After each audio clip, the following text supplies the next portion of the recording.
Assalamualaikum warahmatullahi wabarakatuh. Selamat pagi Anda semuanya. Apakah kabarnya sehat? Alhamdulillah.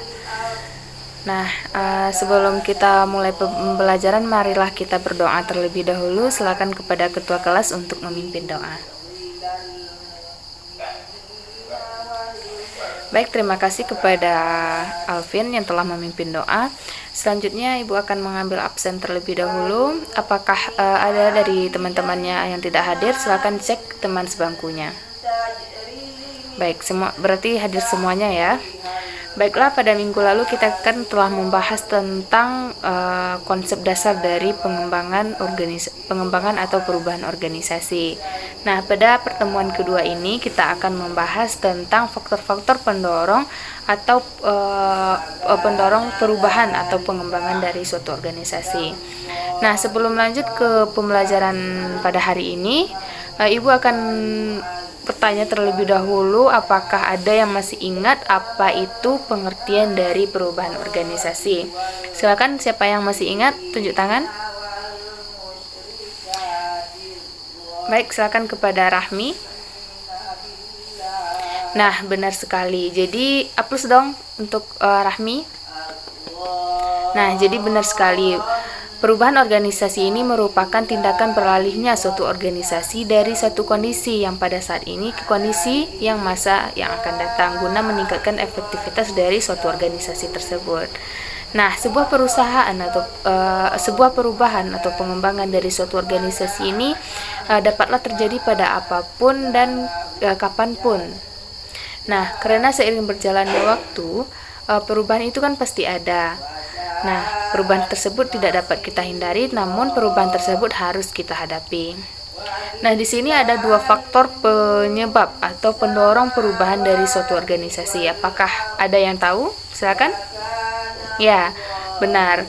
Jadi faktor pendorong suatu perubahan organisasi ini terbagi menjadi dua, yaitu faktor internal dan faktor eksternal.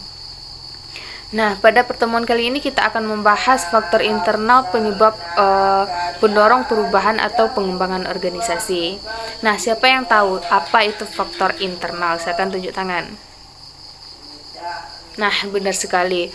Faktor internal ini merupakan segala sesuatu faktor yang ada di dalam organisasi ini yang dapat mempengaruhi suatu organisasi dan kegiatan dalam organisasi tersebut.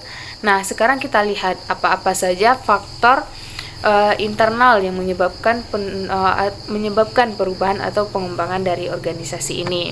Apakah ada yang sudah baca tadi malam? Baik, jadi yang pertama faktor internal yang menyebabkan perubahan organisasi ini, yang pertama yaitu problem hubungan antar anggota. Mengapa problem hubungan antar anggota ini dikatakan dapat menyebabkan perubahan atau pengembangan organisasi? Karena dalam suatu organisasi ini tidak terlepas dari interaksi antar anggota yang ada di dalam organisasi tersebut. Nah, problem yang sering timbul berkaitan dengan hubungan sesama anggota ini pada umumnya menyangkut masalah komunikasi dan kepentingan masing-masing anggota. Jadi hubungan antar anggota yang kurang harmonis ini lazim terjadi dalam sebuah organisasi. Nah, apa saja yang termasuk ke dalam problem hubungan antar anggota ini terbagi menjadi dua. Yang pertama yaitu hubungan vertikal, yang kedua yaitu hubungan horizontal. Siapa yang tahu apa itu hubungan vertikal? Nah, benar sekali. Hubungan vertikal ini merupakan hubungan yang menyangkut antara atasan dengan bawahan.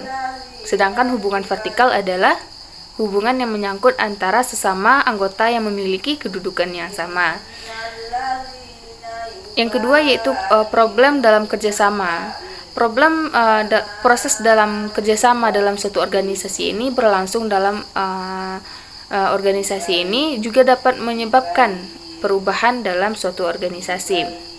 Sistem kerja yang sama yang terlalu birokratis atau kaku ini dapat menyebabkan hubungan antar impersonal yang mengakibatkan rendahnya semangat kerja dan kurangnya produktivitas kerja dalam suatu organisasi. Nah, yang ketiga yaitu faktor internal yang dapat mendorong perubahan atau pengembangan organisasi ini, yaitu perubahan struktur organisasi dan pengubahan demokrasi pegawai. Pegawai pada umumnya terlahir dari dan dibesarkan dengan budaya yang berbeda-beda yang berpengaruh pada kebiasaan dan kinerjanya.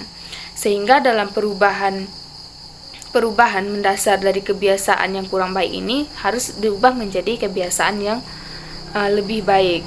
Nah, mungkin karena waktu pelajaran kita sudah habis, segitu saja materi yang kita bahas pada hari ini.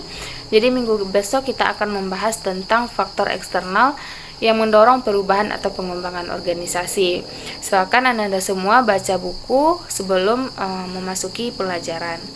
Nah, sebelum Ibu tutup, apakah ada yang ingin bertanya? Oh, tidak. Baik, berarti semuanya sudah mengerti. Kita tutup pembelajaran hari ini. Billahi taufiq wal hidayah. Assalamualaikum warahmatullahi wabarakatuh.